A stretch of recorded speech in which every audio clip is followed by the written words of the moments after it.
తెలంగాణకు కల్వకుంట్ల చంద్రశేఖరరావు గారు 2 సార్లు ముఖ్యమంత్రి అయి నీళ్లు నిధులు నియామకాల పేరు మీద ప్రజల్ని వంచి నట్టేట ముంచి మళ్ళీ 3వసారి ముఖ్యమంత్రి కావడానికి మన ముందుకు వస్తున్నాడు. సోదరులారా, ఇవాళ ఆలోచన చెయ్యండి.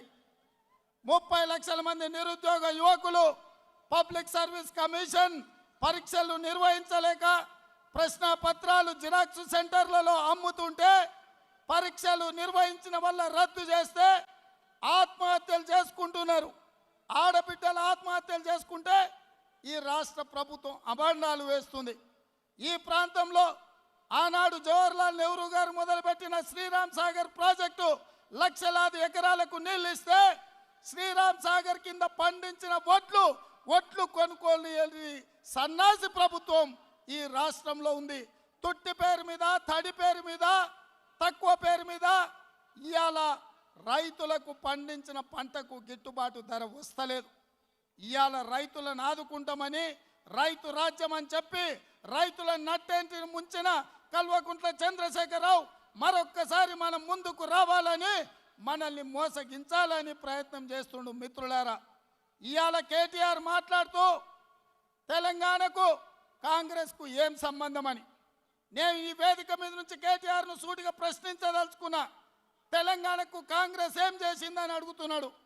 Nagarjuna Sagar, Srisailam, Kalwakurthy, Bhima, Nettempadu, Koil Sagar, Sriram Sagar, Pranahita Chevella, Palamuru, Rangareddy, Hyderabad outer ring road, అంతర్జాతీయ ఎయిర్పోర్టు, హైటెక్ సిటీ, ఐటీ కంపెనీలు, మెట్రో రైలు, హైదరాబాద్ నగరానికి తెలంగాణ రాష్ట్రానికి ఇచ్చిన పార్టీ కాంగ్రెస్ పార్టీ. సన్నాసోడా ఇవాళ అదే కాదు, ఈ తెలంగాణ రాష్ట్రం శ్రీమతి సోనియా గాంధీ గారు ఇచ్చిండ్రు. ఒకవేళ సోనియమ్మ తెలంగాణ ఇవ్వకపోతే చంద్రశేఖరరావు గారి కుటుంబం నాంపల్లి దర్గా దగ్గరనో బిర్లా మందిర్ దగ్గరనో బిచ్చమెత్తుకొని బతికేటోళ్ళు. మీరు నాంపల్లి దర్గానో బిర్లా మందిర్ మెట్ల మీదనో బిచ్చమెత్తుకునే మీరు ఇవాళ 1,00,000 కోట్ల రూపాయల ఆస్తి, హైదరాబాదు చుట్టూతా 10,000 ఎకరాల భూమి మీకు ఎక్కడి నుంచి వచ్చిందని నేను అడుగుతున్నా. అట్లాంటి ఈ దేశ స్వతంత్రం కోసం పండిత్ జవహర్లాల్ నెహ్రూ గారు 10 సంవత్సరాలు జైల్లో మగ్గి రవి అస్తమించని సామ్రాజ్యం ఉన్న తెల్ల దొరలను పారద్రోలి ఈ దేశానికి స్వతంత్రం తెచ్చింది పండిత్ జవహర్లాల్ నెహ్రూ. ఈ దేశాన్ని సమైక్యంగా ఉంచడానికి, ఈ దేశాన్ని అభివృద్ధి పదం వైపు నడిపించడానికి ప్రాణాలను త్యాగం చేసిన ఇందిరమ్మ కాంగ్రెస్ పార్టీ అధ్యక్షురాలు.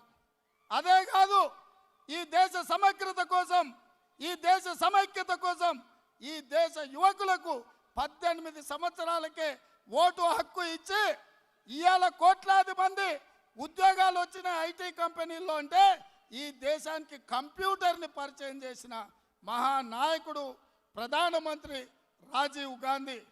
వారు కూడా ఈ దేశం కోసం ప్రాణాలు అర్పించారు. శ్రీమతి సోనియా గాంధీ గారు 25 సంవత్సరాలు దేశంలో నాయకత్వ లోపం ఉన్నప్పుడు ఈ దేశానికి నాయకత్వం అందించడానికి కాంగ్రెస్ పార్టీ అధ్యక్షురాలుగా బాధ్యత తీసుకొని ప్రధానమంత్రి, రాష్ట్రపతి పదవులను త్యాగం చేసి మేధావి అయిన మన్మోహన్ సింగ్, ప్రణబ్ ముఖర్జీని ప్రధానులుగా, రాష్ట్రపతులుగా నియమించిన పివి నరసింహారావును ప్రధానమంత్రిని చేసింది కాంగ్రెస్ పార్టీ శ్రీమతి సోనియా గాంధీ గారు.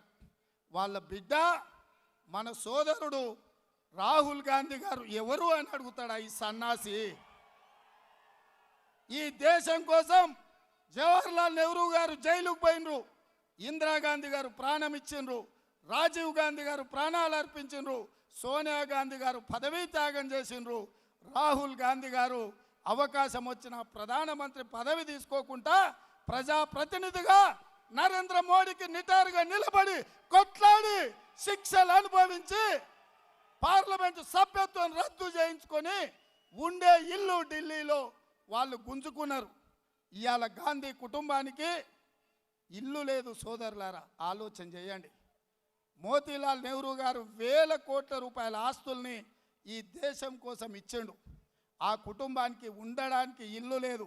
75 సంవత్సరాలల్లా 60 సంవత్సరాలు ఈ దేశాన్ని ఏలిన కాంగ్రెస్ పార్టీ అధ్యక్షులుగా ప్రధానమంత్రులుగా పనిచేసిన గాంధీ కుటుంబానికి ఉండడానికి ఇల్లు లేదు. వాళ్ళ త్యాగం అదే అయితే 10 ఏళ్ళు ఉన్న ముఖ్యమంత్రిగా నువ్వు 1000 ఎకరాల ఫామ్ హౌస్ వచ్చింది, గడీలలాక కోటలు నిర్మించుకొని ఈరోజు ఈ రాష్ట్రాన్ని కొల్లగొట్టిన మీరు రాహుల్ గాంధీ గారి ఎడమకాలు గోటికి కూడా మీరు సరిపోరు. రాహుల్ గాంధీ గారిని పట్టుకొని ఆయన ఎవడు అంటావా? నీకంత బలుపు బలిచింది కేటీఆర్. నీవు అమెరికాలో తెలంగాణ రాష్ట్రం కాంగ్రెస్ ఇవ్వకపోతే అమెరికాలో బాత్రూమ్లు కడుకొని బతికేటోడివి సన్నాసి నువ్వు. రాహుల్ గాంధీ గారిని ఆయన ఎవడు అంటావా? ఇంత బలుపు తెలంగాణకు మంచిదా మిత్రులారా? మీరు ఆలోచన చెయ్యండి. అందుకే ఈరోజు కాంగ్రెస్ పార్టీ సోనియా గాంధీ గారి నేతృత్వంలో సెప్టెంబర్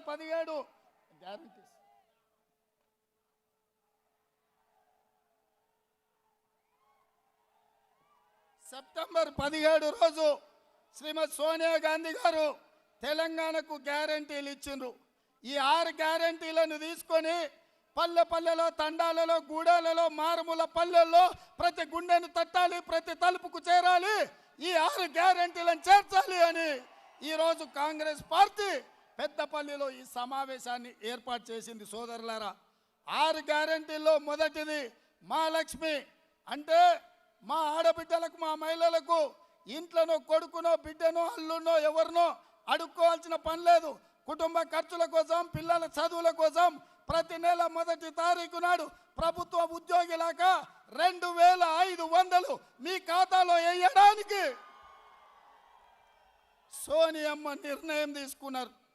ఇవాళ కట్టెల పొయ్యిలో కష్టాలు పడుతుంటే దీపం పథకం ద్వారా గ్యాస్ సిలిండర్, స్టవ్ మీకు ఇచ్చిండ్రు. కానీ నరేంద్ర మోడీ ఇవాళ 1200 వసూలు చేస్తుండు. అందుకే కాంగ్రెస్ పార్టీ సోనియమ్మ 500 రూపాయలకే మీకు సిలిండర్ ఇవ్వాలని, ఆడబిడ్డను ఆదుకోవాలని నిర్ణయం తీసుకుంది. అదేవిధంగా రైతు భరోసా, పండించే పంటకు గిట్టుబాటు ధరతో పాటు పండించడానికి పెట్టుబడి కింద ప్రతి ఎకరానికి ప్రతి సంవత్సరం ప్రతి రైతుకు 15,000 రూపాయలు మీకు ఇవ్వాలని కాంగ్రెస్ పార్టీ నిర్ణయం తీసుకున్నది. కౌలు రైతులకు కూడా 15,000 రూపాయలు ఇవ్వాలని ఇవాళ కాంగ్రెస్ పార్టీ నిర్ణయం తీసుకున్నది. ఇదే కాకుండా ఉపాధి హామీ కూలీలకు కూడా ప్రతి సంవత్సరం 12,000 రూపాయలు ఇవ్వాలని కాంగ్రెస్ పార్టీ నిర్ణయం తీసుకున్నది. అదేవిధంగా ఇవాళ రైతులకు ఉచిత కరెంట్ ఇస్తున్నాం. మరి భూమి లేని పేదలకు దానివల్ల ప్రయోజనం లేదు. అందుకే తెలంగాణలో ఉన్న పేదలకు మేలు చేయడానికి ప్రతి ఇంటికి గృహజ్యోతి పథకం కింద 200 యూనిట్లు ఉచిత కరెంటు ప్రతి పేదవాడికి ఇవ్వడానికి ఇవాళ కాంగ్రెస్ పార్టీ నిర్ణయం తీసుకున్నది.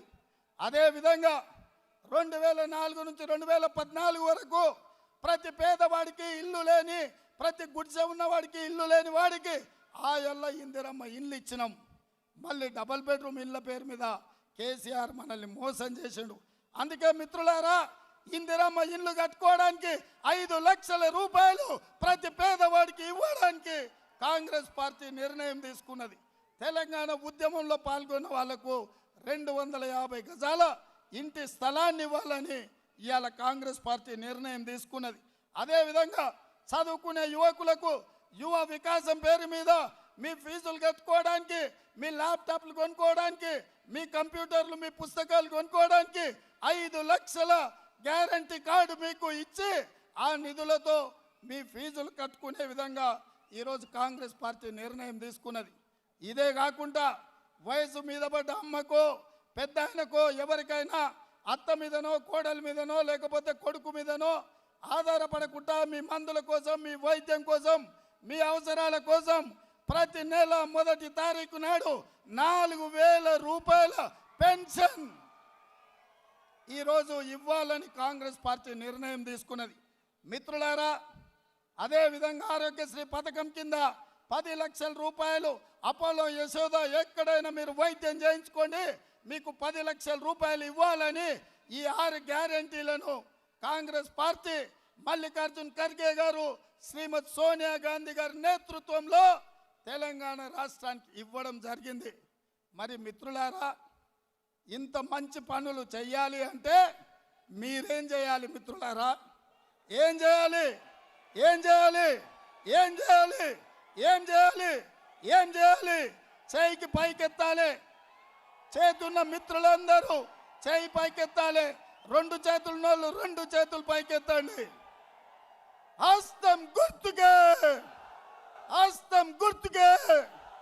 మీ అభిమాన నాయకుడు విజయరమణారావును 40,000 మెజార్టీతోని ఇక్కడ ఎమ్మెల్యేను గెలిపించండి. శాసనసభకు విజయరమణను పంపండి. ఈ 6 గ్యారంటీలను మీకు తెచ్చే బాధ్యత విజయరమణ తీసుకుంటాడని తెలియజేస్తూ మీ అందరి దగ్గర సెలవు తీసుకుంటున్న సోదరులారా.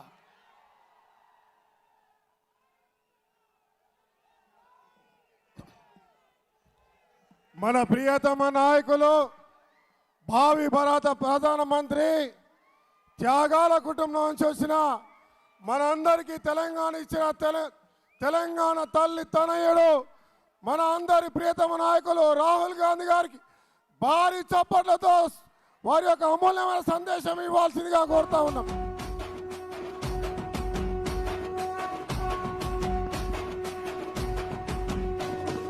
మూడు రంగుల జెండా బట్టి సింగమోలే కదిలినాడు ఒక్కరో కాంగ్రెస్ సూర్యుడు.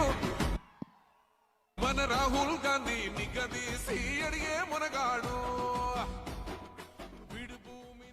मानिकराव ठाकरे जी, रेवंत रेड्डी जी, भट्टी मल्लू जी, मधुयाक्षी गौड़ जी, उत्तम रेड्डी जी, श्रीधर बाबू जी, विजय रमन्ना जी, राज ठाकुर जी, कांग्रेस पार्टी के हमारे सब कार्यकर्ता भाइयों और बहनों, तेलंगाना के युवाओं, प्रेस के हमारे मित्रों, आप सबका यहाँ बहुत बहुत स्वागत, नमस्कार।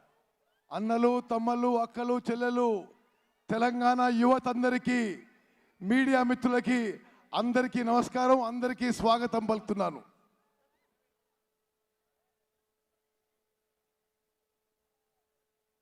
मुझे तेलंगाना आकर बहुत खुशी होती है। నాకు తెలంగాణ వస్తే ఎంతో సంతోషంగా ఉందని చెప్పి నేను మనవి చేస్తున్నాను. क्योंकि मेरा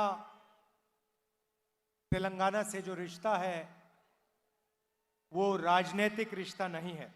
నాకు తెలంగాణతో ఉన్న సంబంధం రాజకీయ సంబంధం కాదు అని చెప్పి నేను మనవి చేస్తున్నాను. मोहब्बत का और पारिवारिक रिश्ता है। ప్రేమ ఒక కుటుంబంతో ఉన్న అనుబంధం మీ అందరితో నాకు ఉందని చెప్పి మనవి చేస్తున్నాను. और ये रिश्ता मेरे से पहले आपका रिश्ता राजीव जी के साथ था, इंदिरा जी के साथ था और नेहरू जी के साथ था। ఈ బంధం ఈ అనుబంధం నాకంటే ముందు నెహ్రూ గారితో, ఇందిరమ్మతో, రాజీవ్ గాంధీ గారితో ఈ బంధం అనుబంధం అని చెప్పి నేను మనవి చేస్తున్నాను.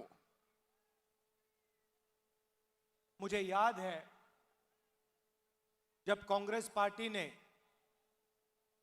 तेलंगाना की जनता के साथ तेलंगाना का वायदा किया था। నాకు గుర్తున్నది తెలంగాణ ప్రజలకి తెలంగాణ రాష్ట్రం ఇచ్చిన హామీ కాంగ్రెస్ పార్టీ మీకు ఇచ్చిన విషయం కూడా నాకు గుర్తున్నది. 2004 में कांग्रेस पार्टी ने तेलंगाना के लोगों से कहा था कि हम तेलंगाना बनाने के बारे में सोच रहे हैं। 2004లో తెలంగాణ ఏర్పాటు చేసే ఆలోచన చేస్తుందని చెప్పి కాంగ్రెస్ పార్టీ ప్రకటన చేసింది. और फिर सोनिया गांधी जी ने तेलंगाना का निर्णय लिया। ఆ తర్వాత గౌరవనీయులు సోనియా గాంధీ గారు తెలంగాణ రాష్ట్రం ఏర్పాటు చేయాలని నిర్ణయం తీసుకున్నారు. मैंने आपसे कहा कि रिश्ता राजनीतिक नहीं है, रिश्ता मोहब्बत का है, पारिवारिक है। నేను ముందు చెప్పినట్టుగా మీతో ఉన్న సంబంధం రాజకీయ సంబంధం కాదు, ప్రేమ ఆప్యాయత అభిమానం ఈ సంబంధం ఈ అనుబంధం అని చెప్పి నేను మనం చేస్తున్నాను. जब सोनिया जी ने तेलंगाना की बात की थी, उन्हें मालूम था कि कांग्रेस पार्टी को राजनीतिक नुकसान हो सकता है। సోనియా గాంధీ గారు తెలంగాణ గురించి మాట్లాడినప్పుడు రాజకీయంగా కాంగ్రెస్ పార్టీకి నష్టం జరగొచ్చు అనే ఆలోచన వారి మనసులో ఉండే. मगर तब भी उन्होंने तेलंगाना की गरीब जनता के लिए, किसानों के लिए, मजदूरों के लिए यह निर्णय लिया। రాజకీయ నష్టం జరిగినా సోనియా గాంధీ గారు తెలంగాణలో పేదవారికి, రైతులకి, లేబర్ కోసం ఈ తెలంగాణ రాష్ట్రం ఏర్పాటు చేసిందని చెప్పి నేను మనం చేస్తున్నాను. मगर सच्चाई है कि 10 साल बाद जो सोनिया जी का सपना था, आपका सपना था, उस सपने को आपके चीफ मिनिस्टर ने पूरा नहीं होने दिया। కానీ 10 ఏళ్ల తర్వాత కూడా 10 ఏళ్ల తర్వాత మీ కళ, సోనియా గాంధీ గారి కళ ప్రత్యేక తెలంగాణ రాష్ట్రంలో నెరవేర్చకుండా ఈ ముఖ్యమంత్రి చేసిందని చెప్పి మనం చేస్తున్నాను. और आज चुनाव से पहले लड़ाई दोराला तेलंगाना और प्रजाला तेलंगाना के बीच में है। ఈ రోజు దొరల తెలంగాణ, ప్రజల తెలంగాణ మధ్య ఈ ఎలక్షన్ యుద్ధం అని చెప్పి నేను మనం చేస్తున్నాను. एक तरफ आपके चीफ मिनिस्टर और उनका परिवार, ఒక సైడ్ ఏమో ముఖ్యమంత్రి ఆయన కుటుంబ సభ్యులు, उनका परिवार सरकार के सबसे जरूरी डिपार्टमेंट्स कंट्रोल करता है।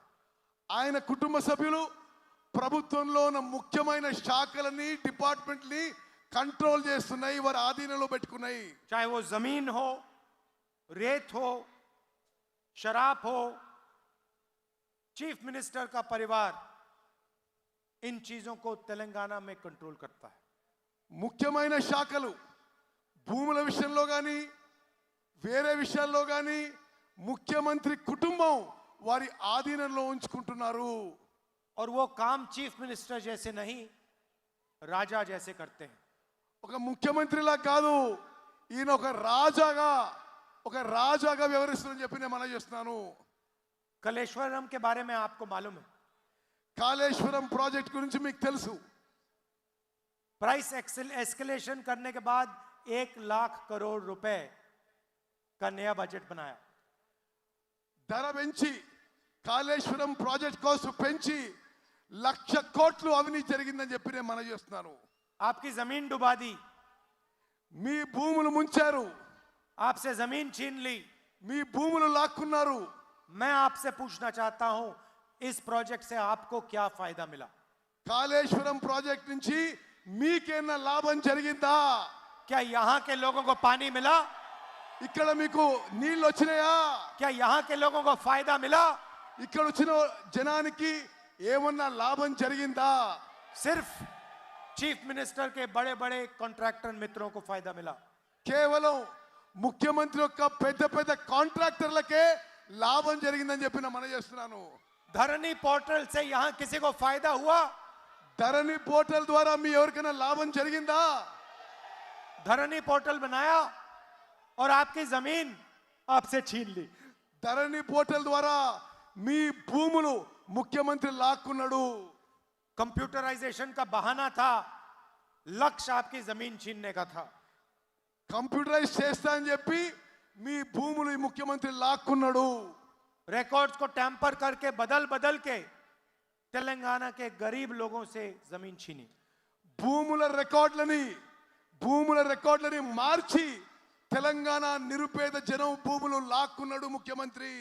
2 BHK का स्कीम था। मैं आपसे पूछना चाहता हूं, कितने लोगों को घर मिले? 2 బెడ్రూమ్ల ఇల్లు ఎంతమందికి వచ్చిందో చెప్పండి.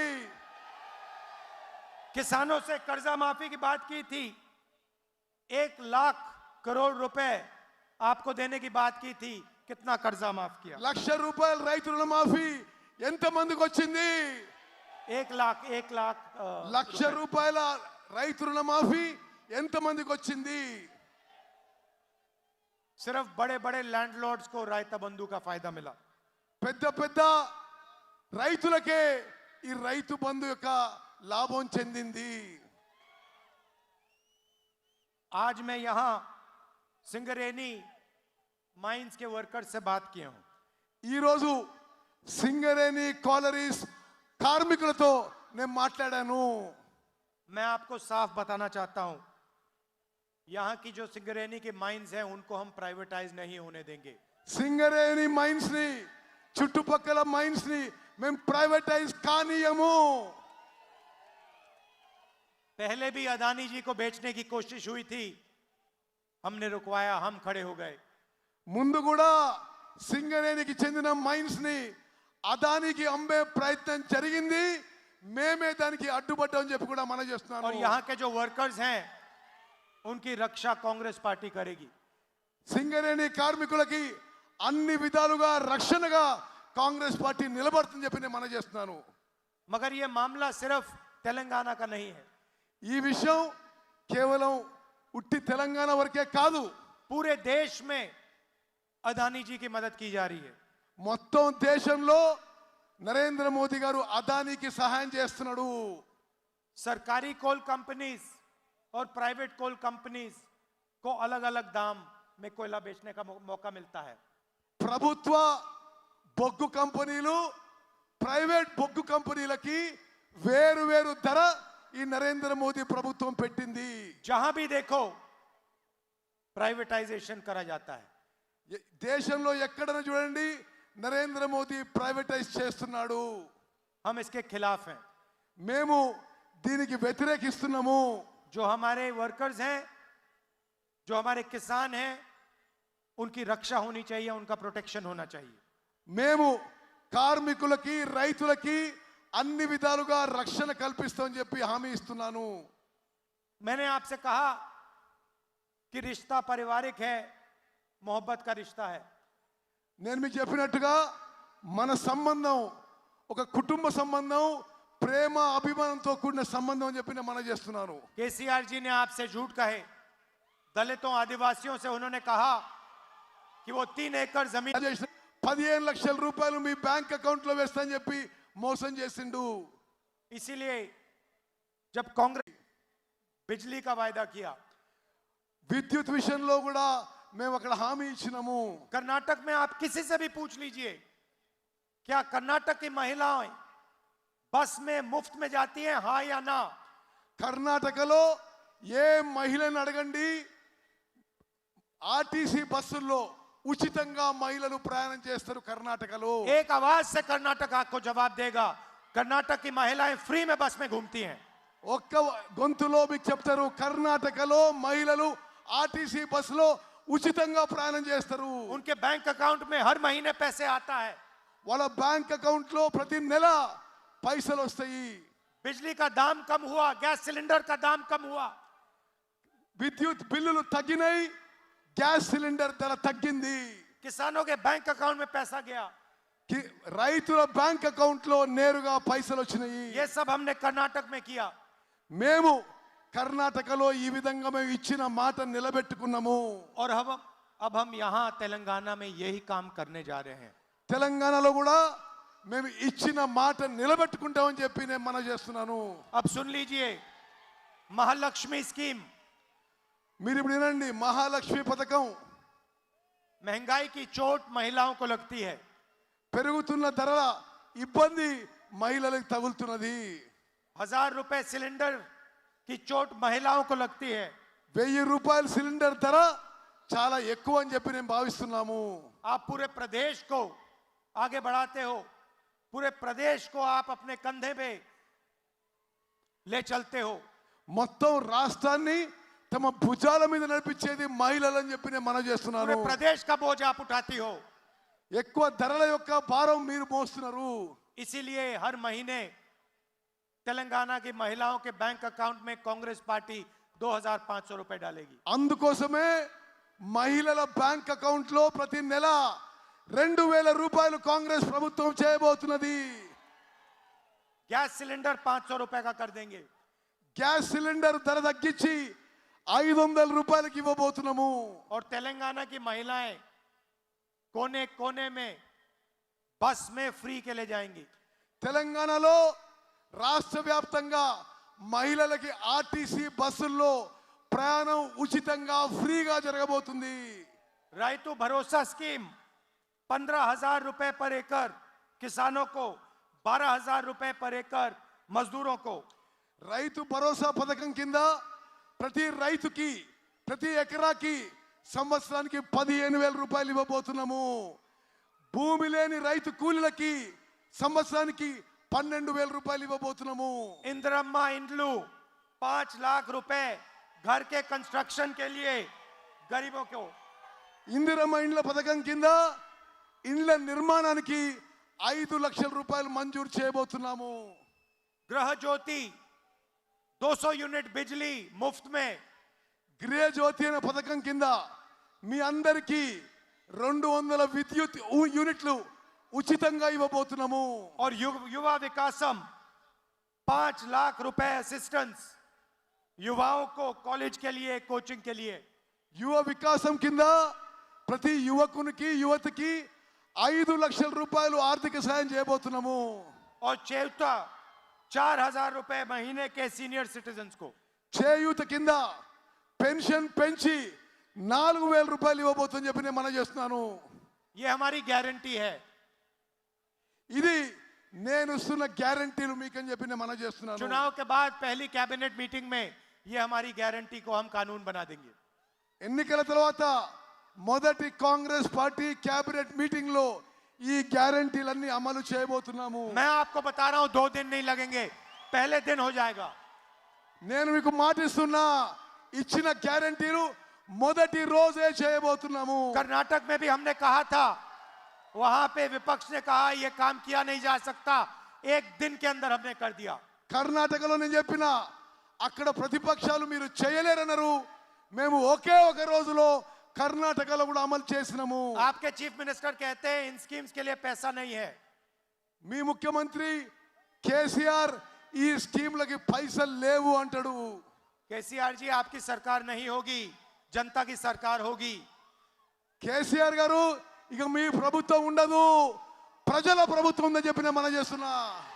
जो आपके जेब में आज जा रहा है वो निकाल कर हम जनता को देने वाले हैं। ఈ రోజు మీరైతే జేబులు నింపుకుంటారో కేసీఆర్ గారు, ఆ పైసలు ప్రజల్లోకి పోతాయని చెప్పి నేను మనవి చేస్తున్నాను. 1 दिन में काम शुरू हो जाएगा। గవర్నమెంట్ వచ్చిన మొదటి రోజులోనే పని మొదలవుతుంది. आपसे मैं 2 और चीजें कहना चाहता हूं। ఇంకో 2 విషయాలు మీకు మనవి చేస్తాను. पहली बात, बीआरएस, बीजेपी और एमआईएम एक दूसरे की मदद करते हैं। బీఆర్ఎస్ బీజేపీ ఎంఐఎం 3 కూడా కలిసి ఉన్నాయని చెప్పి నేను మనవి చేస్తున్నాను. बीजेपी को वोट देना, एमआईएम को वोट देना, इसका मतलब है कि बीआरएस को मदद करना। మీరు బీజేపీకి ఎంఐఎంకి ఓటేసినా అది బీఆర్ఎస్ ఓటేసినట్లే అని చెప్పి నేను మనవి చేస్తున్నాను. आप देखिए मेरे ऊपर 24 केस हैं। నా మీద 26 కేసులు ఉన్నాయి. मेरी लोकसभा की मेंबरशिप रद्द कर दी, నా పార్లమెంట్ సభ్యత్వం రద్దు చేయబడింది. मेरा घर छीन लिया। నా ఇంటిని ప్రభుత్వ ఇంటిని గవర్నమెంట్ వాపస్ తీసుకున్నది. क्यों? क्योंकि मैं बीजेपी के सामने खड़ा रहता हूं। ఎందుకంటే బీజేపీ మీద ఎదురడ్డి పోరాడుతున్నాను. अब देखिए आपके चीफ मिनिस्टर पे ना सीबीआई की इंक्वायरी, ना ईडी की इंक्वायरी, ना इनकम टैक्स डिपार्टमेंट की इंक्वायरी। ఇప్పుడు మీ ముఖ్యమంత్రి మీద సిబిఐ కేసు ఉండదు, ఎంక్వైరీ ఉండదు, ఈడీ కేసు ఎంక్వైరీ ఉండదు, ఇన్కమ్ ట్యాక్స్ ఉండదు, ఏమీ ఉండదు కేసీఆర్ మీద. यहां पे आपसे लाखों करोड़ रुपए लिया गया है। మీ దగ్గర నుంచి లక్షల కోట్ల రూపాయలు దోచుకున్నారు. कलेश्वरम इरिगेशन प्रोजेक्ट में आपके जेब में से पैसा निकाला गया। కాళేశ్వరం ప్రాజెక్టులో మీ జేబుల నుంచి పైసలు కేసీఆర్ దొంగలించిండు. कोई सीबीआई इंक्वायरी नहीं, कोई ईडी इंक्वायरी नहीं।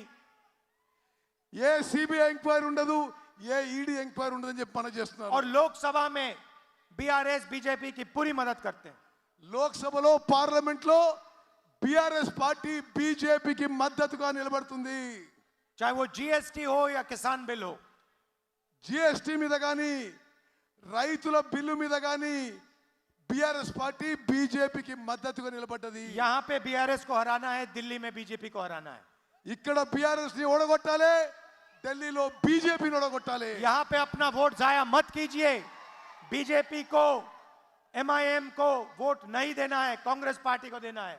ఇక్కడ మీ ఓటు బీజేపీకి ఎంఐఎం కి బీఆర్ఎస్ కి ఓటు వేయొద్దు, కాంగ్రెస్ పార్టీకి ఓటు వేయవలసిందిగా విజ్ఞప్తి చేస్తున్నా. और यहां पे कांग्रेस पार्टी की आंधी आने वाली है. ఇక్కడ కాంగ్రెస్ పార్టీ తూఫాన్ రాబోతుంది, కాంగ్రెస్ పార్టీ వేవ్ రాబోతుంది. और कांग्रेस पार्टी के जो हमारे कार्यकर्ता हैं, वर्कर हैं, आपको इन लोगों ने 10 साल तंग किया. కాంగ్రెస్ కార్యకర్తలారా 10 ఏళ్ల పాటు వీళ్ళు మిమ్మల్ని ఇబ్బంది పెట్టిండ్రు, आपको दबाया, मारा, कुचला, पीटा. మిమ్మల్ని ఒత్తిడి చేసే ప్రయత్నం చేసిండ్రు, కొట్టిండ్రు, మిమ్మల్ని అనేక రకాలుగా ఇబ్బంది పెట్టిండ్రు. आप हमारे शेर हो. మీరు మా పులులు అని చెప్పి నేను మనం చేస్తున్నా. और आप भूलो मत कि आपकी सरकार आने वाली है. ఏం భయపడద్దు, మీ ప్రభుత్వం రాబోతున్నది. ये तेलंगाना की जनता की सरकार होगी, मगर ये कांग्रेस पार्टी के कार्यकर्ता की भी सरकार होगी. రాబోయేది తెలంగాణ ప్రజల ప్రభుత్వం, కాంగ్రెస్ కార్యకర్తల ప్రభుత్వం అని చెప్పి నేను మనం చేస్తున్నాను. और सरकार में आपको शामिल करके ये सरकार चलाई जाएगी. రాబోయే కాంగ్రెస్ ప్రభుత్వంలో కార్యకర్తల పాత్ర ఉంటుందని చెప్పి నేను మనం చేస్తున్నాను. अब मैं आपसे आखिरी बात कहना चाहता हूं, जो शायद सबसे जरूरी बात. ఆఖరి మాట, చాలా ముఖ్యమైన మాట నేను మనం చేస్తున్నాను. कुछ दिन पहले मैंने पार्लियामेंट में कास्ट सेंसस पे भाषण दिया. నేను కొన్ని రోజుల క్రితం పార్లమెంట్లో కుల గణన గురించి, క్యాస్ట్ సెన్సస్ గురించి మాట్లాడడం జరిగింది. नरेंद्र मोदी जी और आपके चीफ मिनिस्टर ओबीसी की बात करते हैं. నరేంద్ర మోదీ, కేసీఆర్ ఓబీసీ గురించి మాట్లాడతారు. जहां भी जाते हैं ओबीसी की बात करते हैं प्रधानमंत्री. ఎక్కడ పోయినా ప్రధానమంత్రి ఓబీసీల గురించి మాట్లాడతాడు. तो मैंने पार्लियामेंट में एक सवाल पूछा. నేను పార్లమెంట్లో వాళ్ళు ఒక ప్రశ్న అడిగినా. मैंने प्रधानमंत्री से पूछा कि अगर आप ओबीसी की इतनी मदद करते हो तो कास्ट सेंसस का जो डेटा है उसको आप पब्लिक क्यों नहीं बनाते. మీరు, నేను నరేంద్ర మోదీని పార్లమెంట్లో అడిగినా, మీరు ఓబీసీ మాట మాట్లాడతారు, క్యాస్ట్ సెన్సస్ డేటా మీరు పబ్లిక్ ఎందుకు చేయరు అని మాట్లాడినా. जो हमने जाति जनगणना किया था जब हमारी सरकार थी दिल्ली में, उसके आंकड़े आप पब्लिक को क्यों नहीं बताते. మా ప్రభుత్వం ఉన్నప్పుడు కుల గణన లెక్కలైతే ఉన్నదో, క్యాస్ట్ సెన్సస్ లెక్కలైతుందో అది పబ్లిక్ చేయాలి అని చెప్పి నేను నరేంద్ర మోదీకి చెప్పాను. मैं आपको एक छोटा सा उदाहरण देता हूं. ఒకటే మీకు ఉదాహరణ ఇస్తా నేను. हिंदुस्तान की सरकार को 90 अफसर चलाते हैं. భారత ప్రభుత్వాన్ని 90 మంది అధికారులు నడిపిస్తారు. हर मिनिस्ट्री में सेक्रेटरी होता है, दिल्ली में वो सरकार चलाता है.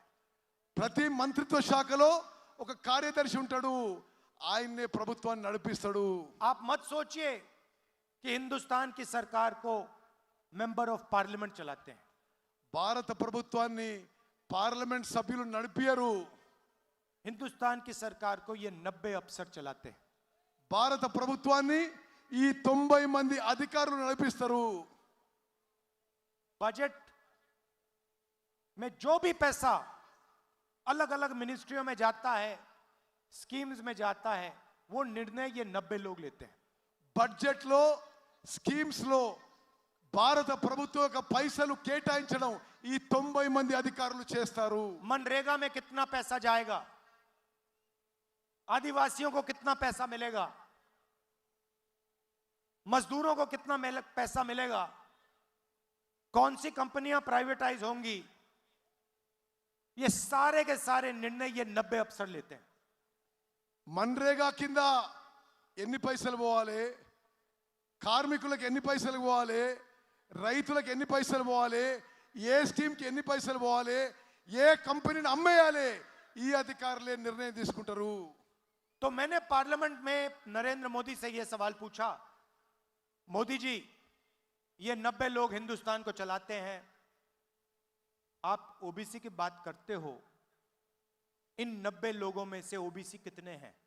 నేను పార్లమెంట్లో నరేంద్ర మోదీ గారిని అడిగిన, భారతదేశాన్ని నడిపే 90 మంది కార్యదర్శుల్లో ఓబీసీలు ఎంతమంది అని చెప్పండి అని అడిగిన.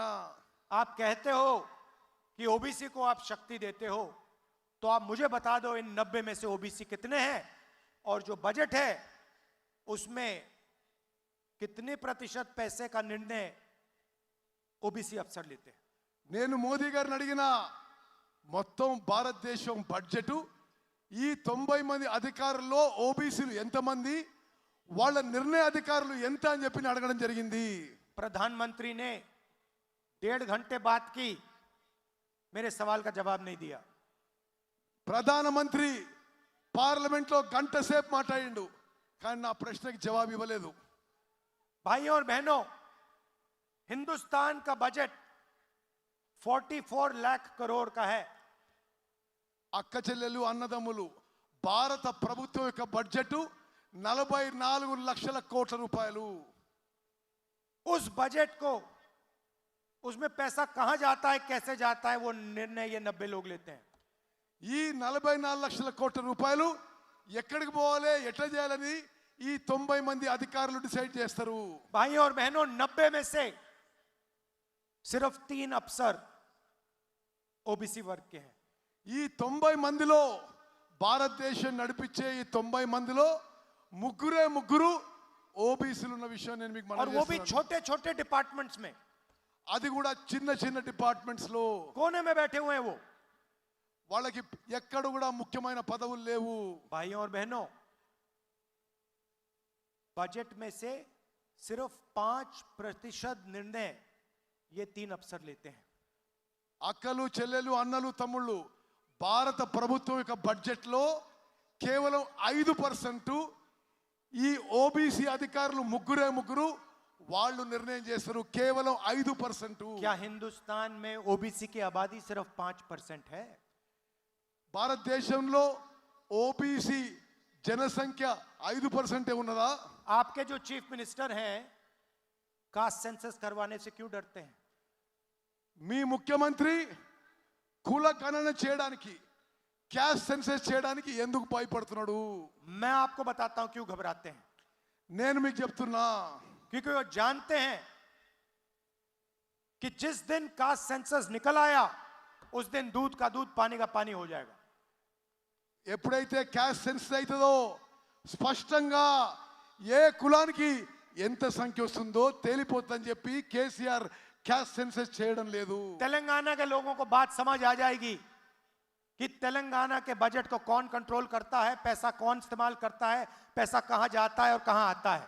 తెలంగాణ ప్రజలకి స్పష్టంగా అర్థమవుతుంది, తెలంగాణ ప్రజల డబ్బు ఎవరు ఉపయోగిస్తున్నారు, ఎటుపోతుంది, ఏడ ఖర్చు పెడుతుందని చెప్పి క్యాస్ట్ సెన్సస్ అయితే జరుగుతుందని చెప్పి నేను మనం इसीलिए आपके चीफ मिनिस्टर यहां और नरेंद्र मोदी वहां कास्ट सेंसस नहीं करवाना चाहते. అందుకోసమే ఇక్కడ మీ ముఖ్యమంత్రి, అక్కడ నరేంద్ర మోదీ క్యాస్ట్ సెన్సస్ చేయడం లేదు. और मैं आपको बता रहा हूं, जैसे ही हमारी यहां सरकार आएगी तेलंगाना में, कास्ट सेंसस का यहां काम शुरू हो जाएगा. తెలంగాణలో కాంగ్రెస్ ప్రభుత్వం రాగానే క్యాస్ట్ సెన్సస్ పని మొదలు పెడతాము. और जो तेलंगाना का सच्चा सपना है, उस पर काम शुरू हो जाएगा. తెలంగాణ నిజమైన ప్రగతి మేము మొదలు పెడతాము. और यही काम हम हिंदुस्तान में भी करेंगे.